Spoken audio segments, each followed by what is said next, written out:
Shalom semuanya, selamat hari Natal. Kita percaya bahwa Natal kali ini akan membawa kita semua kepada sukacita, damai sejahtera yang berlimpah-limpah dari Tuhan kita Yesus Kristus. Amin saudara. Kita berjumpa lagi untuk ibadah online. Kali ini saya akan menyampaikan tema yaitu bahwa Natal adalah berkat bagi semua bangsa. Tidak hanya untuk orang-orang Kristen, tapi kepada semua bangsa yang mengenal atau belum mengenal Tuhan kita Yesus Kristus. Lukas pasal 2 ayat 11 mengatakan bahwa hari ini telah lahir bagimu Juru Selamat, yaitu Kristus, Tuhan di kota Daud.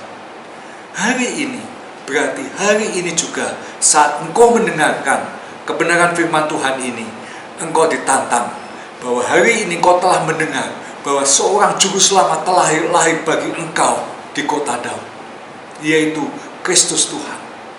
Saudara, kalau hari ini saudara mendengar suaranya, kalau hari ini saudara menonton video ini, saudara jangan keraskan hatimu. Percayalah kepada Tuhan Yesus. Kalau engkau sudah kenal kepada Tuhan Yesus, jangan kau sepelekan, jangan kau abaikan. Ingatlah kembali kebaikannya sampai detik ini. Tuhan tetap mengasihi dan mencintai saudara. Bahwa saudara sampai saat ini masih bisa bernafas. Itu adalah anugerah Tuhan yang terbesar. Itu adalah berkat Tuhan yang terbesar yang saudara dan saya terima pada hari ini. Wahyu 21 ayat 3-4 berkata demikian. Lalu aku mendengar suara yang nyaring dari tahta itu berkata, lihatlah, kemah Allah ada di tengah-tengah manusia, dan ia akan diam bersama-sama dengan mereka. Mereka akan menjadi umatnya, dan ia akan menjadi Allah mereka. Dan dia akan menghapus segala air mata dari mata mereka, dan maut tidak akan ada lagi. Tidak akan ada lagi perkabungan, atau ratap tangis, duka cita, sebab segala sesuatu yang lama telah berlalu. Demikian saudara, kebenaran firman Tuhan yang menguatkan kita pada hari ini. Saat engkau menerima satu hadiah yang kekal, di mana engkau dapat menikmati kerajaan surga. Di sana tidak ada tangis, tidak ada ratapan, tidak ada kesakitan. Yang ada adalah sukacita, damai sejahtera yang luar biasa yang kita terima dari Tuhan kita Yesus Kristus. Untuk hal itu, hari ini saat engkau mendengar suaranya, maukah engkau mengatakan, iya, aku mau Tuhan, aku mau percaya kepadamu, bahwa engkau adalah Tuhan dan Juru Selamatku yang telah mati 2000 tahun yang lalu untuk menebus dosa saya dan dosa Anda. Dan kita yakin saat kita mengatakan demikian, kita sudah mendapatkan satu jaminan bahwa saudara dan saya pasti akan masuk ke surga kelak. Buatlah keputusan hari ini saudara. Semua pilihan ada di tangan saudara dan saya. Lembutkanlah hati saudara untuk mau menerima Tuhan Yesus sebagai Tuhan dan Juru Selamat. Hari ini, bila engkau mendengar suaranya, seperti yang tertulis di kitab Ibrani 3 ayat yang ke-15, demikian bunyinya. Tetapi apabila pernah dikatakan, pada hari ini jika kamu mendengar suaranya, jangan keraskan hatimu seperti dalam kegeraman. Demikianlah firman Tuhan. Saat engkau marah kepada siapa? Engkau marah kepada teman, engkau marah kepada orang tua, itu hal yang wajar dan normal, karena mungkin pendapatmu tidak bisa diterima oleh mereka. Tapi hari ini, saat engkau mendengar suara Tuhan, engkau jangan sampai marah kepada dia. Dia tidak pernah menyakiti hatimu, dia tidak pernah membuat engkau celaka. Rancangannya adalah rancangan damai sejahtera untuk masa depan yang penuh dengan harapan. Ingatlah saudara, jangan kau sekali-kali marah dengan dia. Kalau engkau marah kepada temanmu yang menyakiti hatimu, walaupun temanmu tadi berlabelkan Kristen, tapi dia sangat menyakiti hatimu, engkau layak marah kepada dia. Tapi setelah itu kau ampuni dia. Sejelek apapun, sejahat apapun temanmu, kasihmu sungguh lebih besar dan bisa menghapus semua kesalahan dan kemarahan di hatimu. Jangan kau sampai marah kepada temanmu. Kalau temanmu berlabelkan Kristen, engkau saat itu melihat bahwa kenapa orang Kristen punya kelakuan jahat seperti ini. Membuat hatimu sakit, membuat hatimu pedih, dan membuat hatimu terluka. Saat seperti itu, datang kepada Tuhan. Jangan malah kau marah kepada Dia. Jangan kau lampiaskan kemarahanmu kepada Dia. Tuhan tidak pernah bersalah. Tuhan tidak pernah menyakiti hatimu. Bahkan Tuhan akan membebat hatimu yang terluka. Tuhan akan menjamah hatimu yang terluka. Tuhan akan menyembuhkan hatimu yang terluka. Percaya dan ingatlah, kasih Tuhan akan menyembuhkan hatimu yang terluka, menjadi hati yang baru, hati yang luar biasa mau mengampuni temanmu yang sudah menyakitkan hatimu. Jangan sampai temanmu menyakiti hatimu, atau pendetamu menyakiti hatimu, atau gembala sidangmu menyakiti hatimu, mau mengambil keputusan, aku tidak mau ke gereja lagi. Tuhan tidak pernah bersalah. Di gereja saudara bisa bertemu dengan Tuhan. Kenapa engkau mengambil keputusan salah? Engkau tidak mau ke gereja lagi. Saat engkau mengatakan demikian, engkau menjauh dari Tuhan. Itulah yang dikehendaki iblis, supaya engkau jauh dari Tuhan, supaya engkau binasa dan tidak ada pengampunan lagi. Hal itu saudara, percayalah, Tuhan tidak pernah salah. Tuhan sudah mengatakannya hari ini, bahwa engkau jangan sakit hati kepada Tuhan. Engkau jangan menyalahkan Tuhan. Tuhan tidak pernah bersalah. Saat engkau mengatakan, ampuni aku Tuhan, aku yang salah. Hari ini, saat ini, aku tahu bahwa aku salah. Hari ini telah lahir Juru Selamat bagi saudara dan saya, yaitu Kristus Tuhan di kota Daud. Satu ayat ini sungguh membangkitkan iman saya kembali, bahwa hari ini saat saudara dan saya mendengar ajakan Tuhan, jangan keraskan hati saudara. Terimalah, Tuhan pasti bersuka cita saat engkau mengatakan, iya Tuhan, yes, aku terima ajakanmu, sehingga kita bisa hidup bersama-sama dengan Tuhan di surga. Hal kedua yang ingin saya sampaikan, kalau tadi hal pertama, hari ini, hal kedua berkata, bagimu, bagi saudara dan saya, telah lahir Juru Selamat, Kristus Tuhan di kota Daud. Bagimu, bagi saudara dan saya, bagi semua orang yang melihat video ini, ataupun yang mendengar seruan Tuhan, bahwa bagi saudara dan saya, saat ini telah lahir Juru Selamat, yaitu Kristus Tuhan di kota Daud. Artinya apa? Semua orang boleh menerimanya. Tidak ada terkecuali. Saudara, kalau engkau saat ini merasa aku tidak layak untuk menerimanya, hapuskan pikiran itu. Itu adalah intimidasi dari iblis. Kalau saudara saat ini berkata, aku berdosa kepada Tuhan, dosa yang tidak terampuni, Tuhan berkata, bagimu telah lahir Juru Selamat, Kristus Tuhan di kota Daud. Jadi, jangan kau pikir dosamu tidak akan terampuni.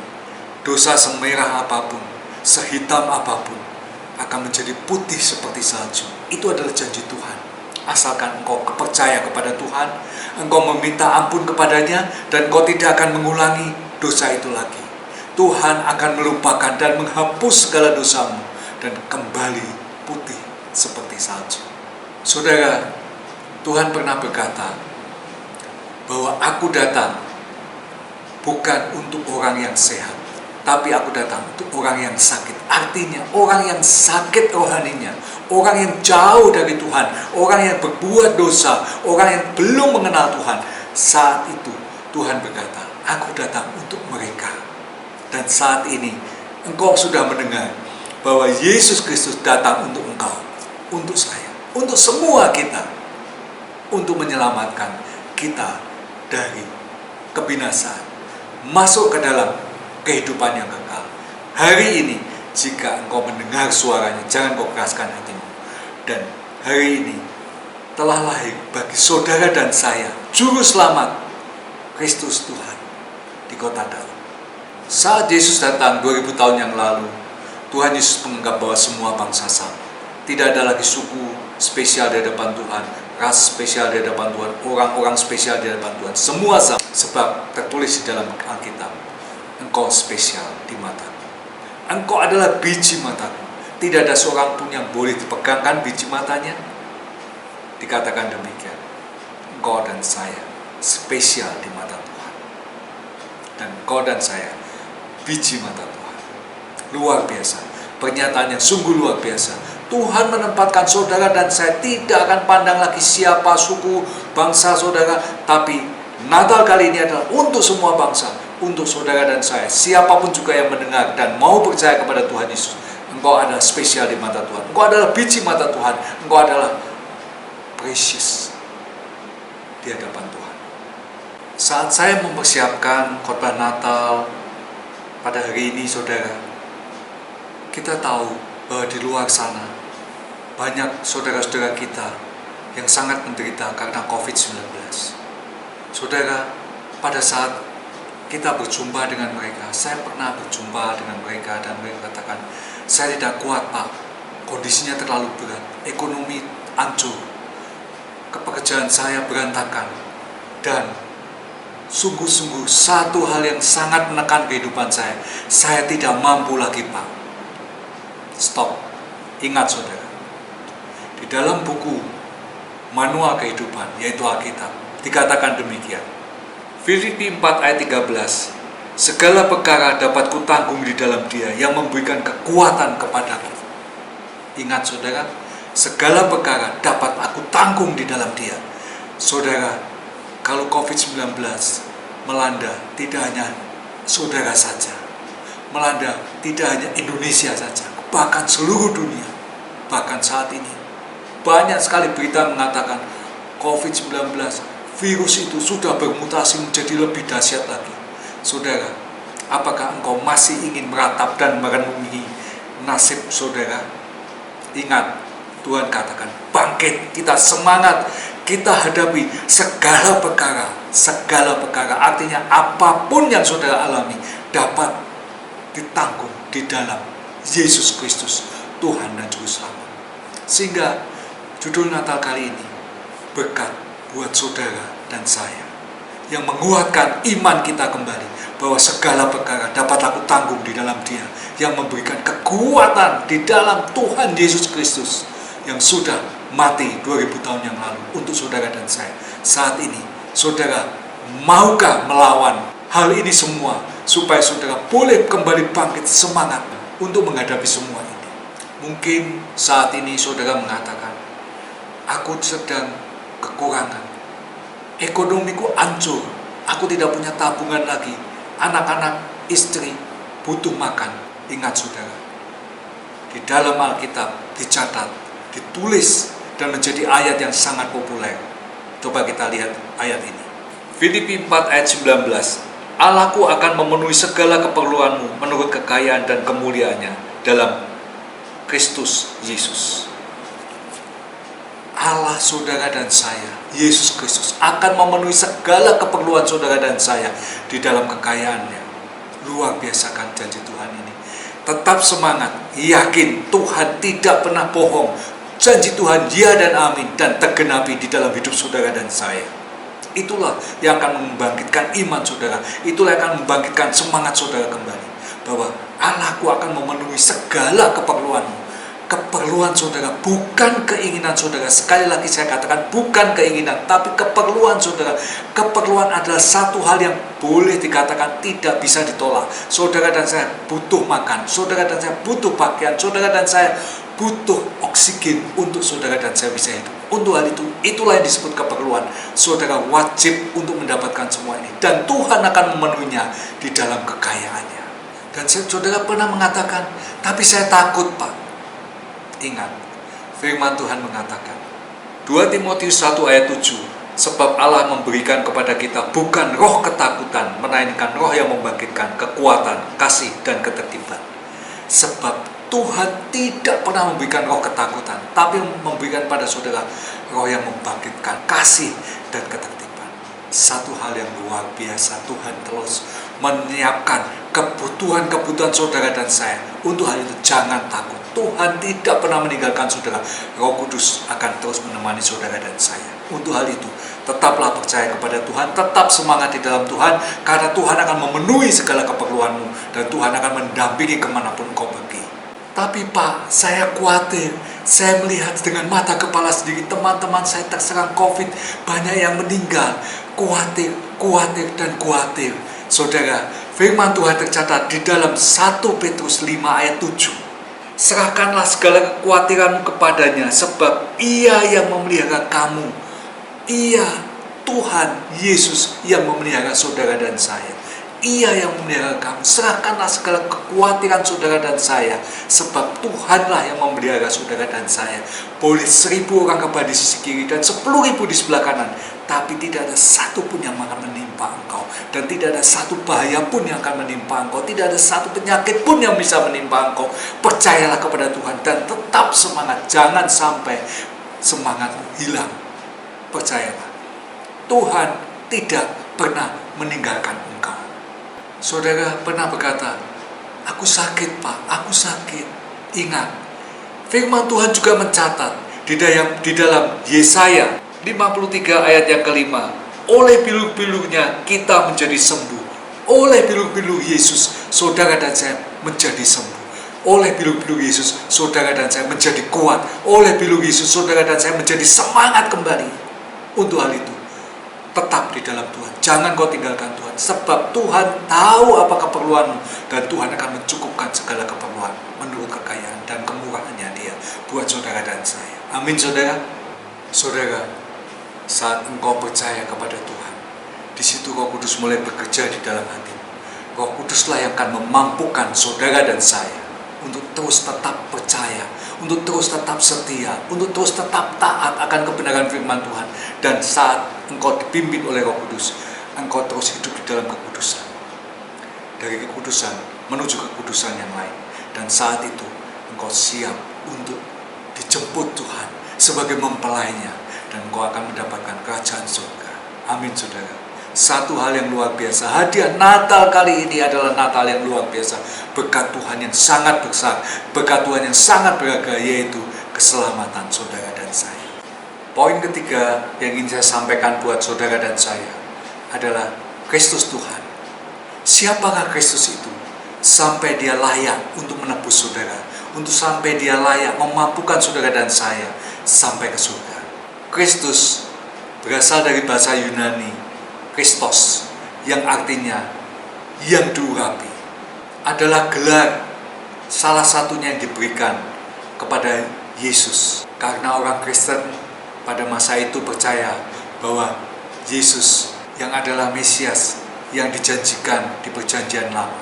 Dari situlah kita tahu kenapa hanya Kristus Yesus yang sanggup menebus saudara dan saya dari dosa-dosa.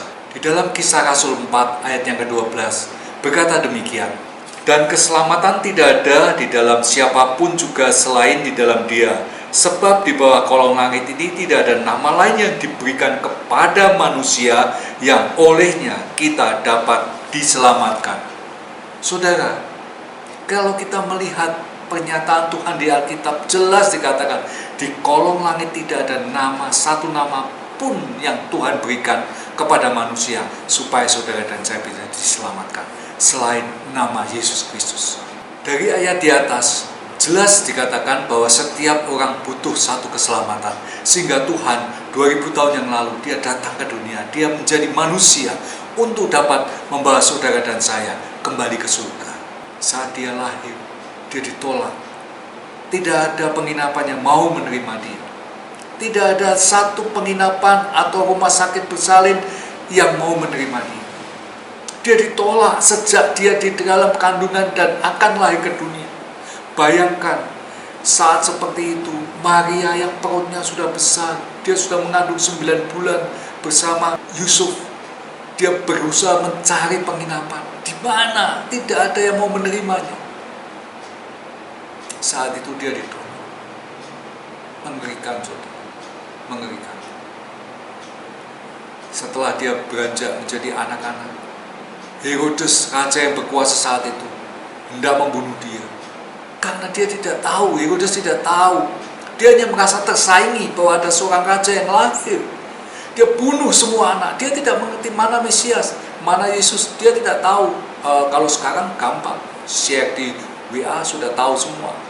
Papanya siapa, mamanya siapa, anaknya seperti apa, dan mencarinya gampang. Zaman dahulu tidak ada, sudah. Caranya dibunuh semua anak yang berusia di bawah 2 tahun. Satu tindakan yang memilukan sekali. Terjadi teriakan, tangisan di mana-mana. Banyak anak-anak berusia 2 tahun ke bawah mati dibunuh oleh Herodes. Yesus selamat. Setelah Yesus selamat, Yesus beranjak menjadi dewasa. Dia ditolak, dilecehkan, dicemooh oleh orang Farisi, ahli-ahli Taurat. Kamu siapa? Sekolah aja tidak pernah tahu. Dia tidak pernah diajar, dan orang tuanya adalah seorang tukang kayu. Saudara-saudaranya tinggal di tengah-tengah mereka. Engkau siapa? Ditolak, dilecehkan, dicemooh. Tidak ada yang mau percaya kepada Tuhan Yesus pada saat itu. Bayangkan saudara, kalau saudara punya teman sekelas, teman-teman sekelas semuanya tidak akan menerima saudara, mencemooh saudara. Perasaan saudara seperti apa? Itulah yang Tuhan alami.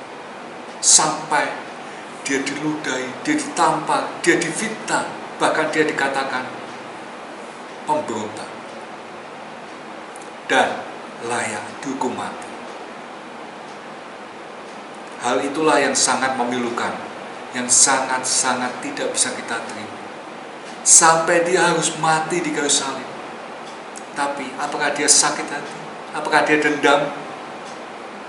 Bayangin, kalau saudara diperlakukan seperti itu, diejek, dicemooh, diludahi, ditampar, bahkan disiksa, diseret ke kayu salib tanpa alasan yang jelas, dan dibunuh. Tapi sebelum dia mati, dia bisa mengatakan dari mulutnya, Bapa, ampuni mereka karena mereka tidak tahu apa yang mereka lakukan.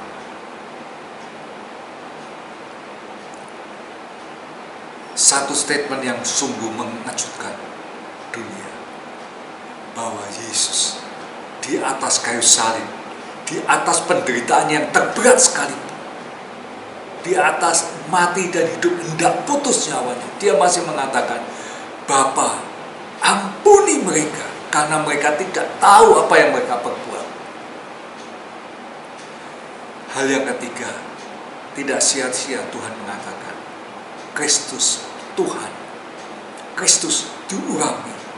Engkau yang diurapi oleh Tuhan, engkau penebus manusia. Sehingga pada saat dia disalib, dia rela mati untuk menebus saudara dan saya.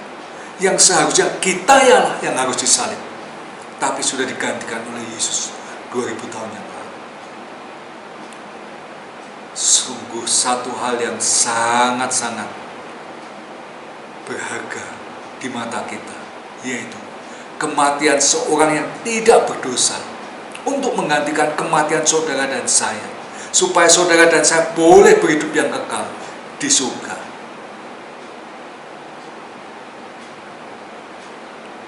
Untuk itu, hari ini telah lahir bagimu Juru Selamat, Kristus Tuhan di kota Galuh. Hari ini, saat engkau mendengar ajakan Tuhan, jangan kau keraskan hati. Katakan, ya Tuhan, aku mau.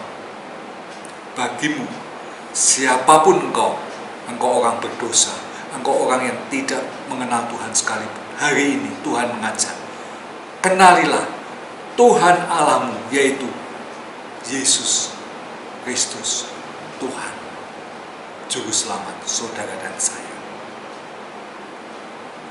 Dan Tuhan mengatakan, hari ini telah lahir bagimu Juru Selamat Kristus Tuhan.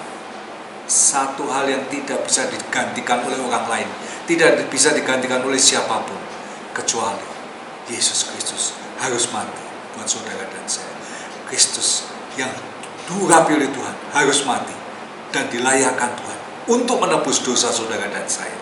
Jangan kau sia-siakan karya penebusan Yesus Kristus di kayu salib 2000 tahun yang lalu.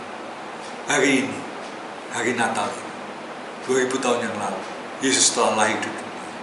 Walaupun dia ditolak, walaupun dia dilecehkan, walaupun dia dicemooh, dia tetap setia dan dia tetap mengampuni saudara dan saya. Dan dia mau sampai saat ini untuk menunggu saudara dan saya. Untuk hal itu, jangan kau sia-siakan kesempatan yang indah di hari ini. Katakan, Tuhan, aku mau menerimamu sebagai Tuhan dan Juru Selamat. Satu hadiah yang luar biasa yang kita terima di Natal hari ini, di kali ini, yaitu bahwa saudara dan saya dijamin keselamatannya sampai ke surga. Saudara boleh menikmati kehidupan di dunia ini dengan percaya dan takut akan Tuhan. Saat saudara meninggal, saudara boleh melanjutkan kehidupan ini sampai ke surga dan selama-lamanya. Satu hal yang indah yang diharapkan oleh semua orang, bahwa kehidupan di dunia ini sementara. Kalau engkau kuat 70, kalau engkau kuat 80 tahun. Demikian firman Tuhan. Ada memang manusia kuat sampai 90 tahun, tapi dikatakan kesukaannya adalah penderitaan. Artinya saudara akan menderita, saudara jalan agak susah, saudara membutuhkan bantuan orang lain. Kalau saudara kuat sampai 100 tahun, saudara pun juga sudah butuh sangat-sangat bantuan orang lain. Hal itu sangat menyusahkan saudara dan orang di sekitar saudara. Untuk hal itu Tuhan mengatakan, umur manusia 70 kalau dia kuat 80 tahun. Itu adalah satu hal yang Tuhan sudah rencanakan dengan luar biasa untuk saudara dan saya. Setelah kita lewati waktu yang sementara di dunia ini, Tuhan sediakan waktu yang sangat panjang bahkan tak terhingga, yaitu kehidupan di surga. Satu hal yang dirindukan oleh semua orang. Ingat saudara, kehidupan di dunia adalah sementara. Saudara saat datang di dunia tidak membawa apa-apa, dan saudara saat kembali ke surga, saudara pun tidak akan membawa apa-apa. Dan ingat, di surga semuanya sudah disediakan Tuhan. Rumah pun sudah Tuhan sediakan. Satu janji Tuhan yang pasti digenapi dalam kehidupan saudara dan saya. Untuk hal itu, apa yang harus kita lakukan saat saudara hidup di surga? Percaya kepada Tuhan, hidup dengan takut akan Tuhan, dan saudara menjaga kekudusan dan kesetiaan kepada Tuhan dengan membaca kebenaran firman Tuhan. Alkitab adalah buku panduan umat manusia. Saudara, kalau saudara beli mobil, saudara beli handphone, saudara beli TV, saudara beli komputer, semua ada buku panduannya. Demikian pula saudara saat saudara dan saya hidup. Saudara dan saya didampingi oleh satu buku, yaitu buku panduan kehidupan manusia yang namanya adalah Alkitab. Untuk hal itu, bacalah supaya saudara bisa memaksimalkan hidup saudara dan saya, supaya saudara bisa mengerti apa maksud tujuan Tuhan untuk saudara dan saya hidup di dunia ini ada di Alkitab semua. Hal itulah yang membuat kenapa saya rindu dan ingin membagikan berita sukacita ini kepada saudara-saudara semua, supaya kita boleh mengerti, kita boleh mengalami kehidupan yang baru, dan mulai saat ini kita yakin dan percaya bahwa Tuhan Yesus Kristus lahir ke dunia ini untuk menebus saudara dan saya, untuk membayar lunas harga saudara dan saya, dan membawa saudara dan saya kembali ke surga. Amin saudara. Itulah 3 hal yang ingin saya sampaikan kepada saudara, bahwa hari ini jangan kau keraskan hatimu saat mau mendengar tayangan video ini. Dan yang kedua, bagimu saudara semua tanpa kecuali, saudara boleh mengenal dan percaya kepada Tuhan kalau saudara mau ditebus oleh Tuhan Yesus Kristus, dan saudara akan mendapat jaminan surga, kekekalan bersama Tuhan. Di sana tidak ada air mata, di sana tidak ada kesedihan, di sana tidak ada ratap tangis. Di sana ada sukacita, damai sejahtera bersama Tuhan kita Yesus Kristus. Dan yang ketiga, Kristus Tuhan di kota Daud, dia yang sudah mati, dia yang diurapi Tuhan, dilayakkan Tuhan untuk menebus dosa saudara dan saya. Jangan kau sia-siakan ajakan Tuhan pada hari ini. Biarlah Natal kali ini membawa berkat bagi semua bangsa. Haleluya.